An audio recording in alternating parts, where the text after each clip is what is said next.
স্রোত, নদীর স্রোত বলতে পারেন। ইস্টবেঙ্গলের এখন যেদিকে স্রোত সেই নিয়ে একটা আলোচনা করব। আজকে খেলা হলো, তো খেলার শেষে আমরা দেখছি অনেকে উত্তেজিত। প্রথমে ইস্টবেঙ্গলকে সরাসরি ইস্টবেঙ্গলের সঙ্গে জড়িত নেই এরকম কিছু ব্যাপার নিয়ে একটু বলি। দেখছি চতুর্দিকে ফ্যানদের মধ্যে ক্লাব কর্তারা সবাই রেফারিকে গালমন্দ করছে। তো রেফারি সম্পর্কে একটা কথাই বলবো যে উনি কর্মদক্ষতা এবং সততায় কল্যাণ চৌবের সমকক্ষ। আমি কোনো গালমন্দ দেব না, বলবো যে অল ইন্ডিয়া ফুটবল ফেডারেশনে যে সুপ্রিমো আছে কল্যাণ চৌবে, তার কর্মদক্ষতা এবং তার সততার সমকক্ষ এই রেফারি। এবার এটাকে কল্যাণ চৌবে যেভাবে গ্রহণ করবে করুন, এটা প্রশংসা ভাবলে প্রশংসা, অন্য কিছু ভাবলো অন্যরকম। আবারও বলছি, আজকে যে রেফারি ছিলেন তিনি হয়তো ভবিষ্যতে হয়তো উড়িষ্যার মুখ্যমন্ত্রী হলেও হতে পারেন, বা উড়িষ্যার কোনো মন্দিরের পান্ডা হলেও হতে পারেন, কিন্তু এই মুহূর্তে উনি কর্মদক্ষতা এবং সততায় কল্যাণ চৌবের সমকক্ষ। আচ্ছা, এবার খেলার কথায় আসি। দেখুন, আমি বারংবার বলেছিলাম যে যখন কোয়াদ্রাতের একদম বৃহস্পতি তুঙ্গে সুপার কাপ যখন কোয়াদ্রাত জিতে এসেছে, তখনই কিন্তু আমি আমার চ্যাট ফোরামে বারবার বলেছিলাম যে কোয়াদ্রাতকে রাখাটা ভুল হচ্ছে। তো তেমনই আমাদের নতুন কোচ অস্কারের যখন বৃহস্পতি তুঙ্গে উঠছে, যখন চড়াইয়ের দিকে, ঠিক তখনই আমি বলেছিলাম বিষ্ণুকে নিয়ে এই মুহূর্তে অস্কার যেটা করছে সেটা ভুল। দেখুন, কেউ মারা যাওয়ার পর একটা বললাম যে হ্যাঁ আমি জানতাম মরে যাবে, এর মধ্যে না কোনো বুদ্ধিমত্তার পরিচয় নেই। এটা যে কোনো চ্যাট জিপিটিও করতে পারে, তার জন্য আপনাকে মানুষ হতে হবে না। কোনো একটা সফটওয়্যার কোড লিখবেন, সেটা একই কাজই করবে, কিন্তু সেখানেই তফাৎটা করে দেয় যখন ঘটনা ঘটার আগে ব্যাপারটা বললেন এবং এটা লজিক্যালি বললেন এবং বারংবার বলছেন কিনা। অনেকে এরকম আছে না, তাসের খেলার মতন, যা সব পসিবিলিটি আছে একটা ঘটনা ঘটার 1 থেকে 6টা ধরুন লুডোর দান, তারা 6টা আলাদা আলাদা করে বলে দেবে, তারপর যেটা মিলবে বলে এই তো আমি বলেছিলাম এটা মিলেছে। তো আমি কিন্তু সেটা করিনি। তো আজকে দেখলেন বিষ্ণুকে নামানোর পর কি হলো, আমি তো আরও বেশি বিশদে বলবো না, ময়না তদন্ত করবো, বিষ্ণুর এই গল্পটা যখন শেষ হবে তখন ভালো করে ময়না তদন্ত করব।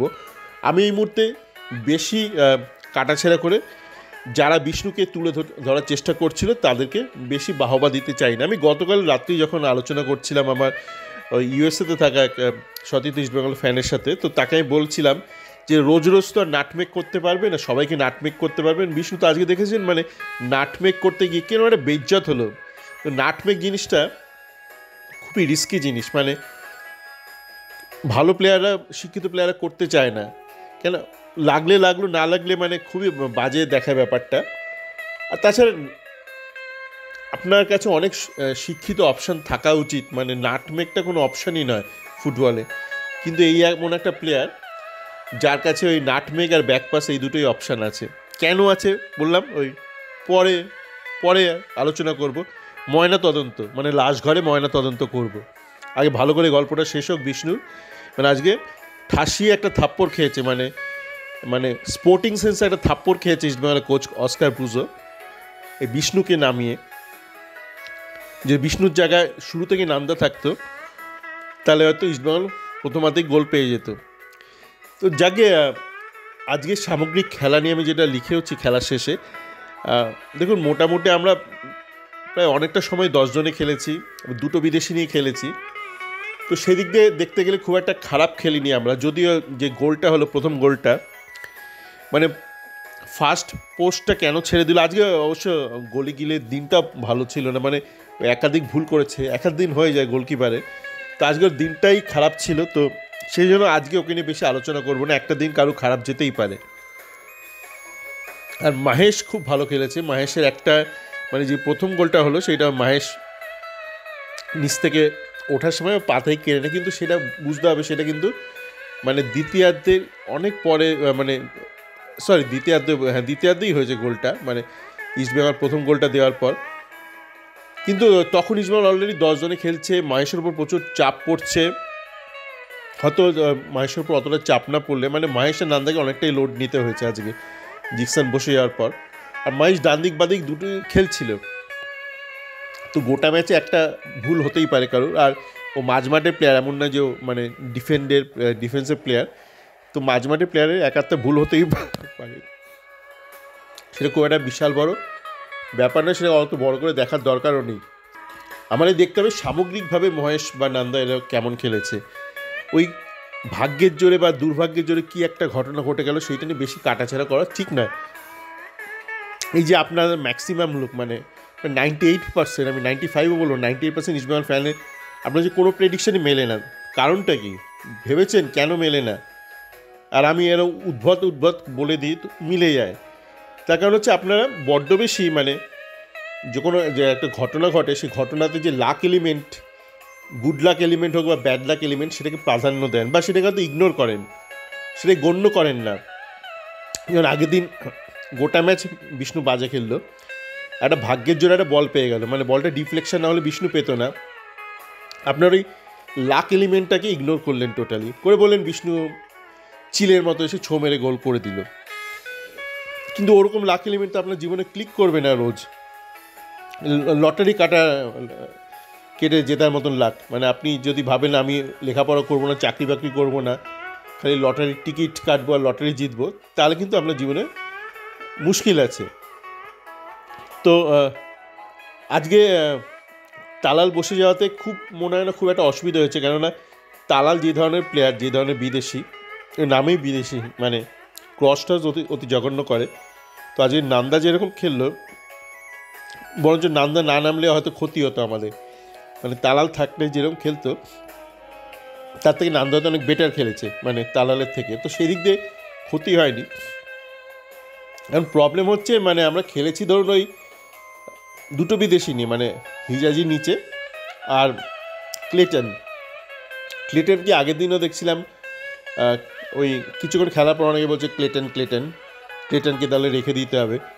কী হিসেবে রাখবেন? আপনি রাখতেই পারেন, মানে আপনি কী হিসেবে রাখবেন সেটা একটু ভাববেন।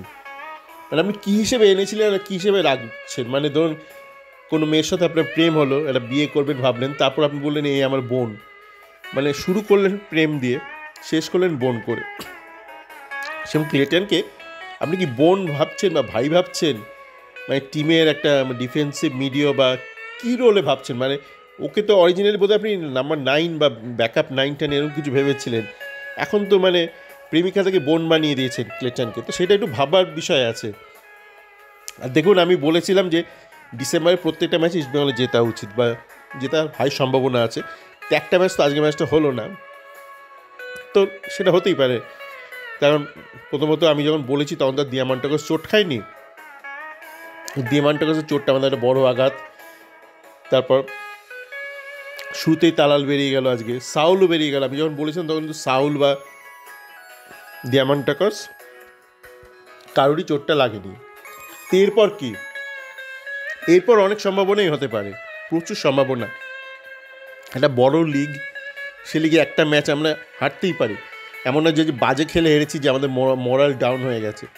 যথেষ্ট ভালো খেলেছি, একটু ভুলের জন্য ম্যাচটা আমাদের হাত থেকে ফসকে গেছে। তাছাড়া আমাদের কল্যাণবাবুর মানে সমকক্ষ একজন আজকে রেফারিও ছিল, তো এখনও প্রচুর সম্ভাবনা হাতে রয়েছে, কিন্তু তার জন্য ঠিকঠাক কাজগুলো করতে হবে। আমি কি বলেছিলাম মনে করার চেষ্টা করুন, আমাদের যা টিম আছে সেই টিম নিয়ে কিন্তু আমরা ডিসেম্বরের প্রত্যেকটা ম্যাচ জিতে যাব। আর যেটা হলো না সেটা কারণটা বলেছি, কিন্তু এখনও বাকি ম্যাচগুলো কিন্তু আমরা যেতেই পারি ডিসেম্বরে, হাই সম্ভাবনা। কিন্তু জানুয়ারি থেকে আমরা ম্যাচ জিতবো না যদি না আমরা 1 জানুয়ারি আগেই অন্তত দুটো ভালো বিদেশি আনি। জিতবো না মানে এখন জিতে যাব, মানে এই মানে দেখছেন না, ধরুন তালাল নামতে পারলো না, হয়তো আগামী একটা দুটো ম্যাচ, তবুও আমরা জিতে যাব। Punjab match, Jamshedpur match, Hyderabad match জিতব, তারপর জিতবো না, এইটুকুও বলে রাখলাম। সকলে ভালো থাকবেন।